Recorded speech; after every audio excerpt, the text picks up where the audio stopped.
आ रही है। खबर यह है कि सरकार ने दलहन किसानों के लिए बड़ा फैसला लिया है और खबर यह है कि सरकार ने दलहन किसानों को 100% खरीद की गारंटी दी है। मतलब जो किसान मैं आपको डिटेल बता दूं कि क्या क्या जानकारी इसमें आई है। खबर यह है कि तुअर उड़द और तुअर उड़द की खेती जो किसान करेंगे, जितना पैदा करेंगे वो पैदावार सरकार 100% खरीदेगी, ये भरोसा सरकार ने दिया है। आपको बता दें कि तुअर उड़द और मसूर, ये कहा गया है कि तुअर उड़द और मसूर की खेती जो किसान करेंगे 100% सरकारी खरीद की गारंटी होगी। मतलब किसानों को कोई भी अपनी फसल किसी भी मात्रा में कम भाव पर बाजार में नहीं बेचना पड़ेगा। सरकार ने 100% खरीद की गारंटी दी है। जी बिजनेस की खबर पे मुहर लगी है। ये खबर सबसे पहले हमने आपको बताई थी, उस खबर पे मुहर लग गई है। जी मीडिया संवाददाता अमरीश पांडे इस वक्त हमारे साथ जुड़ चुके हैं।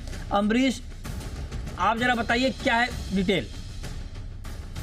सरकार की पूरी कोशिश है कि 2027 तक कम से कम दलहन के मामले में देश को आत्मनिर्भर बना दिया जाए, क्योंकि अभी तक हमारे जो आपूर्ति है, जो हमारी खपत है, उसका एक बड़ा हिस्सा हम इंपोर्ट करते हैं। ऐसे में उस इंपोर्ट को कम करना है, साथ साथ जो किसानों को प्रमोट करना है कि वो ज्यादा से ज्यादा मात्रा में दाल उगाएं।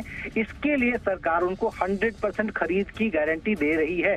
सरकार की इस योजना के तहत सभी राज्यों को एक प्लेटफॉर्म पे लाया गया है, एक पोर्टल बनाया गया है और किसानों से कहा जा रहा है कि अगर वो तूर का, उड़द का और मसूर का प्रोडक्शन करते हैं तो चाहे वो किसी भी मात्रा में हो, सरकार उसको पूरी तरीके से खरीदेगी। अगर एमएसपी से ऊपर भी बाजार में बिक रहा है तो भी सरकार उसको खरीदने की गारंटी किसानों को दे रही है। यानी कि किसान किसी भी मात्रा में बाजार भाव से ऊपर भी अगर बेचना चाहता है तो किसानों से वो खरीद सीधा सीधा सरकार करेगी। सरकार ने अपनी तीनों जो एजेंसियां हैं, नाफेड, एनसीसीएफ और इसके अलावा बाकी जो कोऑपरेटिव्स हैं, उनको एक प्लेटफॉर्म पे लाते हुए स्पष्ट तौर पर निर्देश दिए हैं कि किसानों से हर तरीके की खरीद की जाए।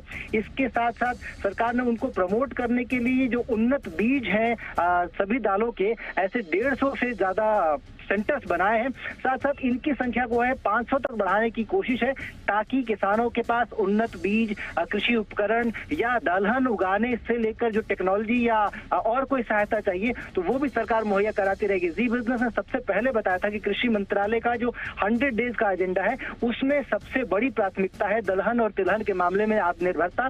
दलहन की खबर हम आज दिखा रहे हैं और आने वाले दिनों में तिलहन को लेकर भी इस तरह का एक प्रस्ताव सरकार की तरफ से आएगा, जो कि विचाराधीन है। कैबिनेट की मंजूरी उस पर लगेगी। लेकिन जो जी बिजनेस ने कहा था 100% वैसा ही होता जा रहा है। पोर्टल सरकार ने तैयार कर लिया है। सभी राज्यों से आज बैठक हुई थी और बैठक में उन सभी राज्यों को डिटेल दे दी गई है कि किस तरह से किसानों से प्रोक्योरमेंट करनी है, किस तरह से उनसे खरीद करनी है, बाकी किस तरह की उनको सहायता देनी है और अगर कोई आर्थिक सहायता चाहिए तो केंद्र से किस तरह से वो ली जा सकती है।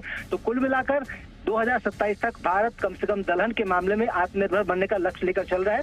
जी बिजनेस की खबर पे मुहर लगी है। बिल्कुल, जी बिजनेस की खबर पे मुहर लगी है। अमरीश ने इस खबर को ब्रेक किया था और आज हम कंफर्म कर रहे हैं कि सरकार ने इसकी गारंटी दे दी है और आज इस मुद्दे को लेकर केंद्रीय कृषि मंत्री शिवराज सिंह चौहान ने एक मीटिंग ली थी राज्यों के कृषि मंत्री के साथ और वहां पर ये कहा गया कि सरकार 100% खरीद की गारंटी ले रही है और इसके लिए पोर्टल भी लॉन्च कर दिया गया है। हम आपको बता दें, जो किसान भाई हमें देख रहे हैं उनके लिए, आप किसान भाई जो हमें देख रहे हैं वो समझ लीजिए कि आपके लिए खबर क्या है। अगर आप तुअर, उड़द और मसूर की खेती कर रहे हैं तो आपको ये चिंता नहीं करनी है कि आपको अपनी फसल कहां बेचनी है। सरकार ने इस बात की गारंटी आपको दे दी है कि आपका तुअर, उड़द और मसूर, इसकी पूरी खरीद सरकार करेगी, अच्छे भाव पर करेगी। मतलब अगर मार्केट में भाव कम हो गया तो आपको उससे घबराना नहीं है। अब सवाल आपके मन में ये सवाल होगा कि भाई सरकार की ये गारंटी तो आई, लेकिन हमें कैसे मालूम चलेगा कि हमारी फसल सरकार खरीद रही है। तो आप जान लीजिए कि आपके लिए एक पोर्टल लॉन्च किया गया है जिसका नाम दिया है ई समृद्धि पोर्टल। इसको आप जरा गौर से सुनिए। ई समृद्धि पोर्टल यहां पर लॉन्च किया गया है नेफेड और एनसीसीएफ। इसके जरिए ये आपका रजिस्ट्रेशन होगा और आपने एक बार अपना करा लिया रजिस्ट्रेशन कि आप ये खेती कर रहे हैं तो आपको उसके बाद मार्केट की चिंता नहीं करनी होगी। हमारे साथ सुनील बलदेवा जुड़ रहे हैं, पल्सेस के एक्सपर्ट हैं। बलदेवा जी, इस खबर पर पहला कमेंट आपका। मर्तिंजी जी, जहाँ तक पिछले हम 2 साल से देख रहे हैं कि तुअर और उड़द और मसूर, इन तीनों चीजों पे सरकार को काफी कठिनाइयों का सामना करना पड़ा और बाहर से भी सरकार जो है तुअर और उड़द को मंगाने में नाकाम रही थी, सरकार भी। और इंडस्ट्री भी, क्योंकि बाहर के देशों ने साथ नहीं दिया था। जब हमें जरूरत थी तब अफ्रीका देशों ने विशेषकर साथ नहीं दिया था कि माल हम मंगा पाए। तो सरकार इसका प्रतिबंध थी कि इन चीजों का जो है हम प्रोडक्शन बढ़ा सकें, इसलिए पहले 25% से 40% किया गया।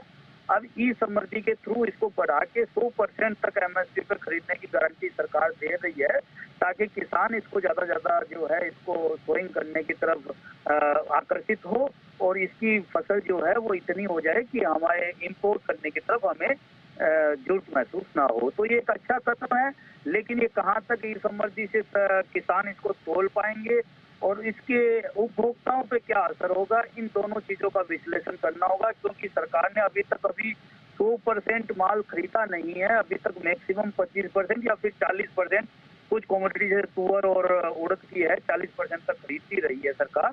तो मुझे लगता है कि इन चीजों को भी देखना होगा कि इस पे इंडस्ट्री और उपभोक्ताओं पे क्या फर्क पड़ेगा, इनका विश्लेषण करना भी जरूरी रहेगा।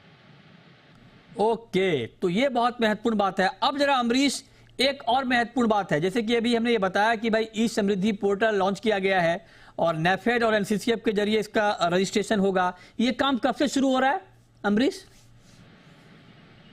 सेंट्राइज किया जा चुका है, यानी कि उनको जानकारी दे दी गई है। जो एजेंसीज थी, कोऑपरेटिव्स थे, उन सबको इस बात के लिए पहले ही ट्रेनिंग दी जा चुकी है। पोर्टल लॉन्च किया जा चुका था, इसका पायलट पहले से ही चल रहा था। यानी कि जैसे आज की बैठक के बाद सभी राज्य अपने स्तर पे इसके लिए नोटिफिकेशन जारी करना शुरू करेंगे, क्योंकि सोइंग का सीजन शुरू होने वाला है। तो ऐसे में किसानों को पहले ही उस पर ऑनरोल करना है, इस बात के लिए प्रयास शुरू करें। यानी कि ये जैसे ही लॉन्च हुआ था, अब से शुरू हो गया है कि इस पोर्टल पे किसानों के लिए एनरोलमेंट शुरू हो जाए। तो आज से ही ये शुरू हो गया है, ये स्पष्ट तौर पे कहना है मंत्रालयों का। ये बहुत महत्वपूर्ण बात है। लेकिन अब सुनील जी, जो आप इशारा कर रहे हैं कि कंज्यूमर पर इसके इंपैक्ट को देखना होगा, आप क्या कहना चाह रहे हैं, ये बताइए, साफ साफ बताइए सर।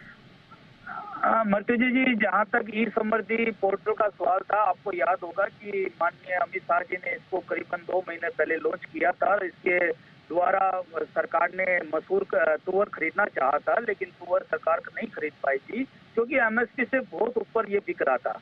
अब जब सरकार की जब प्रोडक्शन ज्यादा होएगा, यदि इस साल मानसून ठीक रहता है, किसान सोइंग ज्यादा कर देता है और प्रोडक्शन ज्यादा होएगा, तो ये सारी जो फसल जो है सरकार को मिल जाएगी करीबन 75 के भाव से।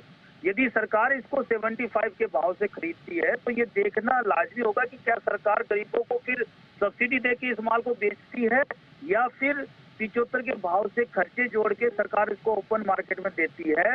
यदि सरकार सारे खर्चे जोड़ के ओपन मार्केट में बेचेगी, तो ये मील में जाके करीबन 75 पड़ेगी। तो इसकी दाल बनाने में और डिटेल में जाने में करीबन 150 रुपए की दाल पड़ेगी। तो इन सब चीजों का विश्लेषण करना मुझे लगता है कि जरूरी होगा, क्योंकि कभी सरकार ने, जैसा मैंने पहले बोला, 100% कभी नहीं खरीदा है, पहली बार सरकार खरीदेगी। तो इन चीजों का क्या क्या इफेक्ट पड़ेगा, ये देखना जरूरी होगा।